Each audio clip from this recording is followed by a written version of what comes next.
ಭಾರತೀಯ ಜನತಾ ಪಕ್ಷದ ವಿವಿಧ ಜವಾಬ್ದಾರಿ ಇರ್ತಕ್ಕಂಥ ನಾಯಕರು ಮತ್ತು ನಾವು ಕುರು ಸಮಾಜದ ಮುಖಂಡರು ಇದ್ದೀವಿ. ನಾವು ಇಂದು ಪತ್ರಿಕಾಗೋಷ್ಠಿ ಮಾಡ್ತಾ ಇದ್ದ ವಿಷಯ ಏನಪ್ಪ ಅಂತಂದರೆ, ಇತ್ತೀಚೆಗೆ ಖಾಸಗಿ ಹೋಟೆಲ್ನಲ್ಲಿ ಕಾಂಗ್ರೆಸ್ ಪ್ರಾಯೋಜಿತ ಕಾಂಗ್ರೆಸ್ ಪೂರ್ವ ಕಾರ್ಯಕರ್ತ ಸಭೆ ಏನಾಯಿತು, ಅಲ್ಲಿ ಏನು ಮುಖಂಡರಿದ್ದರು ನಮ್ಮ ಸಮಾಜದ ಅವರೆಲ್ಲರೂ ಕೂಡ ಏನು ಶಕ್ತಿ ರಾಜಕೀಯ ಶಕ್ತಿ ಇಲ್ಲದಂಥವ್ರು, ಹಳ್ಳಿಗೂ ಕೂಡ ಹೋದರೂ ಕೂಡ ಮುಖ ಪರಿಚಯ ಇಲ್ಲದಂಥವ್ರು, ಸದಾ ಕಾಂಗ್ರೆಸ್ ನಾಯಕರ ಬಾಗಿಲು ಕಾಯುವಂಥವ್ರು ಅಂಥವ್ರು ಒಂದು ಸಭೆಯನ್ನು ಮಾಡಿದರು. ಆ ಸಭೆಯಲ್ಲಿ ಸನ್ಮಾನ್ಯ ಸಚಿವರಾಗಿರ್ತಕ್ಕಂಥ ಪ್ರಿಯಾಂಕ ಖರ್ಗೆಜಿಯವರು, ಇನ್ನೋರ್ವ ಸಚಿವರಾಗಿರ್ತ ಸನ್ಮಾನ್ಯ ಡಾಕ್ಟರ್ ಶರಣಪ್ರಕಾಶ್ ಪಾಟೀಲ್ಜಿಯವರು ಭಾಗವಹಿಸಿದರು. ಆ ಭಾಗವಹಿಸಿ ಅಲ್ಲಿ ಏನು ಹೇಳ್ತಾರೆ ವಿಚಾರ ಅಂತಂದರೆ, ಅದೇ ಹಳೆಯ ಒಂದು ಡೈಲಾಗ್ಗಳನ್ನು ಪುನರಾವರ್ತನೆ ಮಾಡ್ತಾರೆ, ಸುಳ್ಳು ಭರವಸೆಗಳನ್ನು ಕೊಡ್ತಾರೆ.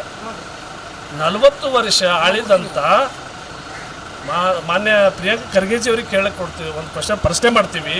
ಕುರುಬ ಸಮಾಜ ಮುಖಂಡರು ಸಾಹೇಬ್ರೆ, ನಿಮ್ಮ ತಂದೆಯವರು ಮಾನ್ಯ ಮಲ್ಲಿಕಾರ್ಜುನ ಖರ್ಗೆ ಸಾಹೇಬರು 40 ವರ್ಷ ಚಿತ್ತಾಪುರ್ನಲ್ಲಿ ಗುರುಮಿಟ್ಕಲ್ನಲ್ಲಿ ಕುರುಬರ ಮತಗಳನ್ನು ಪಡೆದು ಶಾಸಕರಾಗಿ ಮಂತ್ರಿಗಳಾದರು.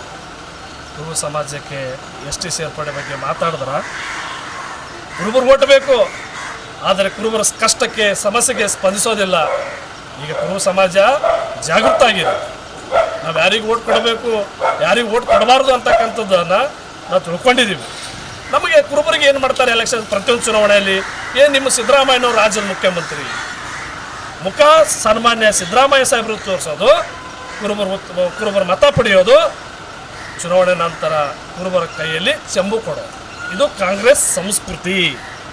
ಈ ಬಾರಿ ನಾವು ಏನಪ್ಪ ಅಂತಂದರೆ, ನಮ್ಮ ಸಮಸ್ಯೆಗೆ ಎಸ್ ಟಿ ಸಮಸ್ಯೆಗೆ ಸ್ಪಂದಿಸಿ ಪಾರ್ಲಿಮೆಂಟಲ್ಲಿ ಮಾತನಾಡಿರ್ತಕ್ಕಂಥ ಸನ್ಮಾನ್ಯ ಶ್ರೀ ಉಮೇಶ್ ಜಾಧವ್ ಅವರಿಗೆ ನಾವು ಈ ಸಲ ಕುರುಬ ಸಮಾಜ ಕಲಬುರಗಿ ಜಿಲ್ಲೆಯಲ್ಲಿ ಅವರಿಗೆ ಬೆಷ್ಟದ ಬೆಂಬಲ ನೀಡಿ ತರ್ತೀವಿ ಅಂತಕ್ಕಂಥ ಮಾತನ್ನು ನಿಮ್ಮ ಮೂಲಕ ಹೇಳಕ್ಕೆ ಇಷ್ಟಪಡ್ತೀವಿ.